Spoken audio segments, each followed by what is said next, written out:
All right. Let's take a moment to engage in acts of kindness and compassion, honor being that which is human about us all. Let's take a moment to say hi to somebody. Get up out of your seats. Give somebody a hug, look in their eyes, tell them they matter. Glad to see them.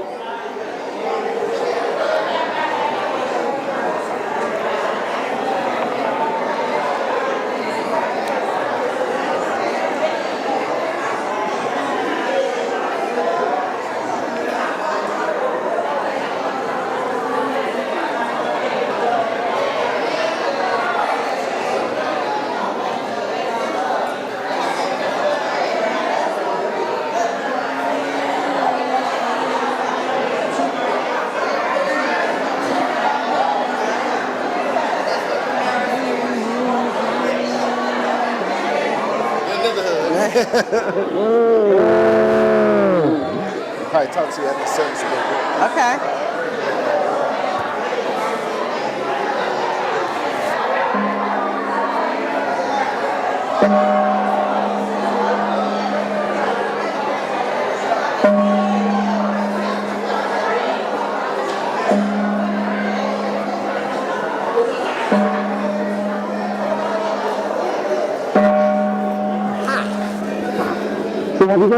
Happy birthday. Thank you.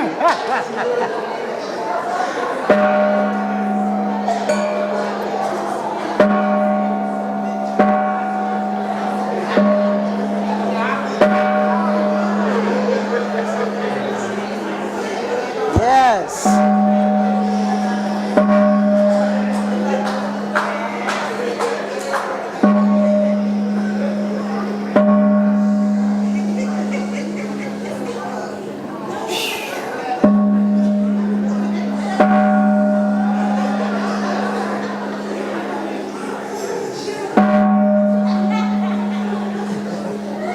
Oh.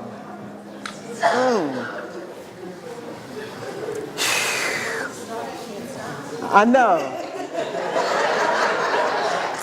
I looked at my watch and I thought, oh gosh, this could take us to 1 o'clock for sure.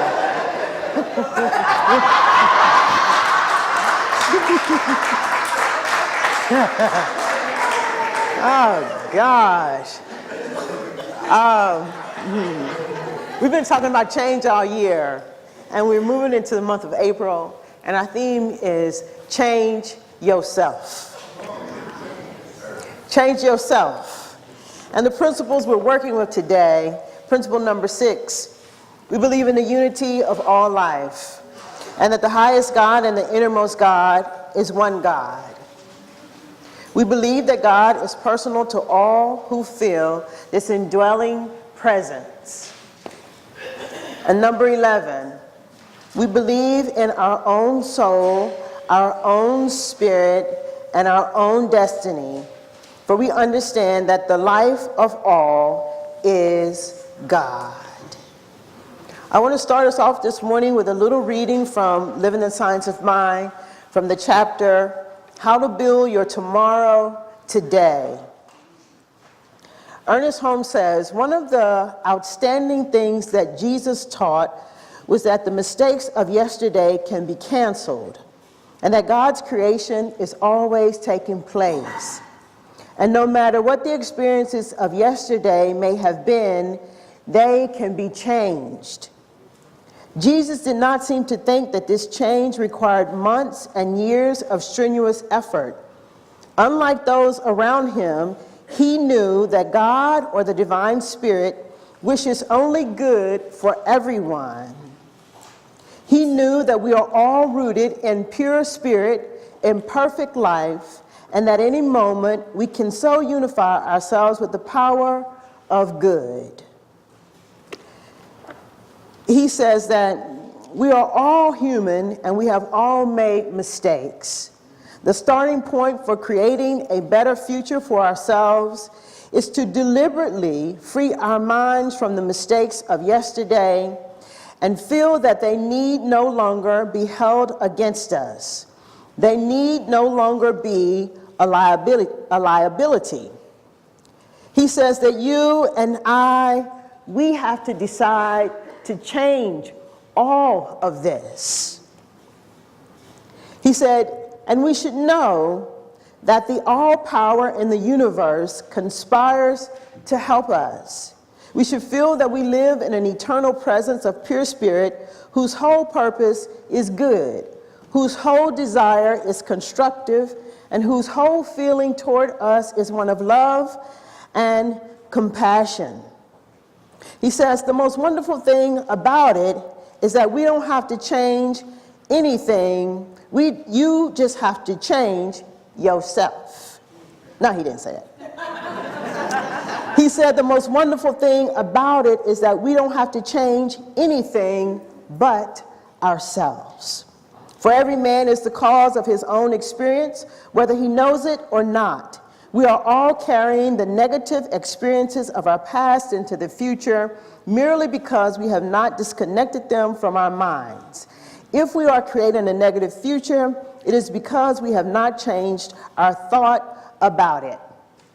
He says we have to learn to fill the mind with positive acceptances, which are so much greater and deeper than the negations we have been entertaining, that we consume them by their very presence, just as light dissipates darkness.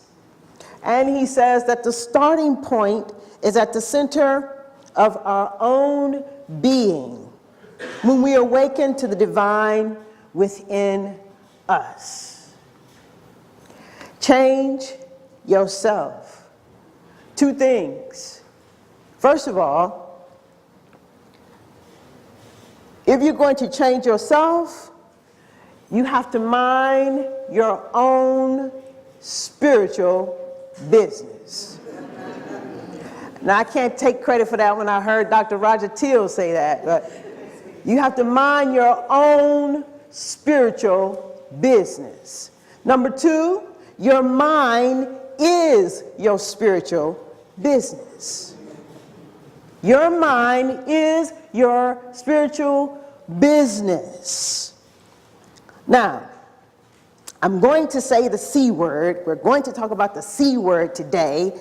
And I know, talking about the C word, some of us are quick to scurry away. Some of us are even tempted to run away, to beat it out of here when this word is mentioned. I think it was a couple years ago I was invited to marry Jake and Nia, and it was a surprise wedding that no one knew about. And so Nia, myself, and Jake, we met and we came up with a plan, because Nia was having a Halloween party. It was a 70s theme. And so everybody thought they was coming to the party, to the house for the party, for the 70s theme, the Halloween party. And so I had my costume. I was a 70s hippie minister. And I had a big gold cross. And the plan that Jake and Nia and I came up with was that at some point in time when they gave me the thumbs up, I was just going to kind of mingle around with people. And that somehow I was supposed to find myself amongst men. And that when that happened, when I got there, that I was supposed to just kind of mingle with them. And then I would say, well, I might as well not let this go to waste. Does anybody want to get married tonight? Right? So I walk up to the men. It happened just as we planned it. I walked up to the men. They were there. I ain't going to tell you who the man was. But then we were there and we were talking. And then I said, oh, well, you know what? I might as well not waste this. Does anybody want to get married? And all I saw was heads go. And now I have big eyes. All of their eyes were bigger than my eyes, right? And one by one, they started to scurry and to run away.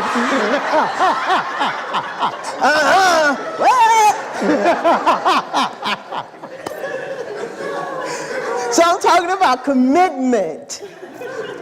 Commitment.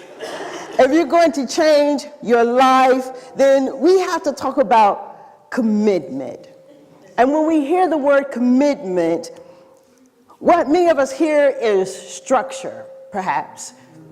And what many of us hear is order or rules. And we oftentimes stop to consider, when we're talking about commitment, am I going to be asked to do something? If I commit, am I going to be asked to do something that I don't want to do? Or we think that we are not going to be able to do what we used to do, at least not how we used to do it. Somebody's laughing. At least not how we used to do it. And maybe perhaps inherently there's even a desire for us to think about commitment, but not without there being an opportunity to turn back, to get out of it. And so when we say the word commitment, then our focus is easily fixated on the external, everything outside of us. But Howard Thurman, he offers that when one is committed, that the total inner landscape becomes altered. That when one is committed, that the total inner landscape becomes altered. And if you're going to change yourself, it requires commitment. It requires commitment. And I want to read a little bit from Howard Thurman, Disciplines of the Spirit. I'm reading on page 13. And in it he says, at the core of life is a hard purposefulness, a determination to live. There is something dogged and irresistible about the methodical way life pounces upon whatever may be capable of sustaining it, and it will not release it until its own sustenance is guaranteed or fulfilled. He goes on and explains that a simple but dramatic illustration can be seen by any observer in the world of nature. He says that the roots of trees spread out in many directions, always seeking the ground of existence for themselves. Many years ago, when I lived in Arborland, Ohio, he says, I noticed workmen digging a large hole in the street in front of my house. And when I went out to watch what was going on, I saw that a large section of sewer pipe had been exposed. Around it and encircling it was a thick network of roots that had found their way inside the pipe by penetrating the joints in many places. The tree was more than 400 yards to the other side of the house. But this did not matter to the roots. They were on the hunt for life. This phenomenon is all the more interesting because it seems, so to speak, involuntarily and automatically, that is, self-propelled. The initiative is not planned or borrowed from the outside, but rather seems to be a part of life itself. Indeed, the most fundamental characteristic of life is its search for nourishment. If this be true, then the individual in his experience with commitment is not introducing into the picture an element that is foreign or unknown to the basis of life. Rather, in the basic conditions of its life, the organism knows in a very profound and far-reaching way the discipline of commitment. Its whole existence depends upon the singleness of this kind of demand. Commitment. The roots of the tree spreads in many directions, seeking 400 yards away through pipes, seeking nourishment, seeking to be filled and fulfilled.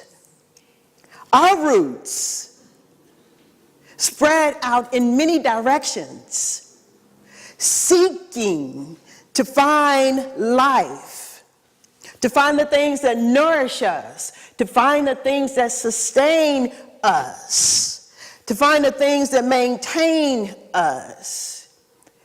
That will not be deterred. It's inherent in you.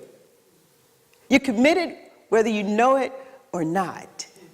Something about you is committed, whether you know it or not. That part of us that we don't see, that part of us that receives the nourishment, that part of us whose desire it is to express, is inherent in each one of us. That part of us that something within that is already committed is not deterred. To change means to evolve and to grow, to receive the nourishment. To change means to know who you are and to know what you want. To know who you are and to know what you want. To know who you are, to know your thoughts. To know what you are thinking about. To know who you are. To know your own thoughts, to get familiar with your own thinking process. To become very familiar with the story that you're telling yourself, your own thoughts. So if you're going to change, you got to know who you are, which means you got to know what you're thinking. You got to know what you want. And it doesn't matter how simple or how complex our thoughts are, because some of us think we got some real complex thoughts going on. It doesn't matter how simple or how complex, the thing in you that's committed still is committed. It's inherent in you to know more of itself, to be filled and to be nourished, committed to knowing who we are and what we want. And so the problem is that some of us, we want to be committed some of the time. Only mostly when it's convenient. And some of us want to be committed only if it's easy. We're willing to be committed if it's easy, if it's convenient. So what happens though then is that we get ourselves confused. We're very confused because we think that things that are similar are the same. I'm going to say it one more time. We think that things that are similar are the same. Things that are similar are not the same. I think this is one you should tell your neighbor. Tell them real quick. Things that are similar are not the same. Tell somebody else. Things that are similar are not the same. You know what I'm talking about, like frogs and toads. Similar, not the same. Frogs have long legs, toads have short legs. Frogs prefer the water, toads prefer land. Similar like butterflies and moths. Butterflies fly during the day, moths fly during the night. Similar, not the same. Biscuits and cookies. Biscuits are crunchy, cookies are soft and chewy. Bees and wasps. Bees are non-aggressive and wasps are aggressive. Similar, not the same. The left side of my head and the right side of my head. Similar, not the same. Our commitment and our good intentions. Similar, not the same. Our good intentions and our commitment